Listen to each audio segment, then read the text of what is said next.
गढ़वा के किसान ब्रजेश तिवारी ने पारंपरिक खेती से अलग हटकर फूलों और सजावटी पौधों की खेती शुरू की है।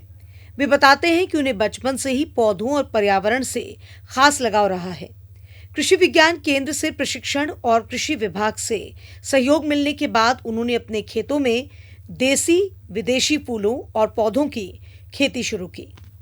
मेरे लिए कृषि विज्ञान के द्वारा दिया गया प्रशिक्षण, उद्यान विभाग, आत्मा और कृषि विभाग का सहयोग हमारे लिए सराहनीय रहा, जिसके चलते मैं फूल, फल, सब्जी और औषधीय पौधों की खेती कर रहा हूं और इनके चलते मेरी जो आय हो रही है यह मेरे घर के खर्च के लिए पर्याप्त हो रहा है।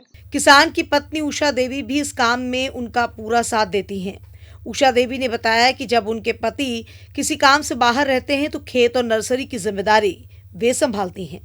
उन्होंने कहा कि फूलों और पौधों की खेती से उनके परिवार की आर्थिक स्थिति बेहतर हुई है। नहीं रहला पर हम पानी पटा दिला और घर में से निकलला पर अच्छा लागला, फूल पौधा ऐसे बहुत खुश लागला। वहीं जिला कृषि पदाधिकारी खुशबू पासवान ने बताया कि सरकार किसानों की आय बढ़ाने और उन्हें आत्मनिर्भर बनाने के लिए कई योजनाएं चला रही है। उन्होंने कहा कि ब्रजेश तिवारी जैसे किसान इन योजनाओं का लाभ लेकर नई खेती के मॉडल पेश कर रहे हैं। श्री ब्रजेश तिवारी जी वो फूलों की खेती बहुत अच्छे तरीके से कर रहे हैं और योजनाओं का लाभ ले रहे हैं। जो भी उनको तकनीकी परेशानियां होती हैं उसके लिए वो कृषि विज्ञान केंद्र गढ़वा में संपर्क स्थापित करते हैं। समय पर लाभ दिया जाता है। तो मैं सभी गढ़वा जिला के किसान भाई बहनों से यह अपील करना चाहूँगी कि कृषि एवं उद्यान विकास की योजनाओं से जुड़े और उसका बढ़ चढ़कर फायदा उठाएं। किसान ब्रजेश तिवारी ने साबित कर दिया है कि पारंपरिक खेती के साथ नई तकनीक और बागवानी को अपनाकर किसान अपनी आय बढ़ा सकते हैं।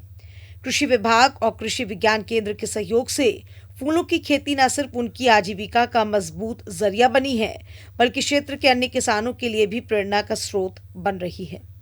गढ़वा से विजेंद्र तिवारी की रिपोर्ट।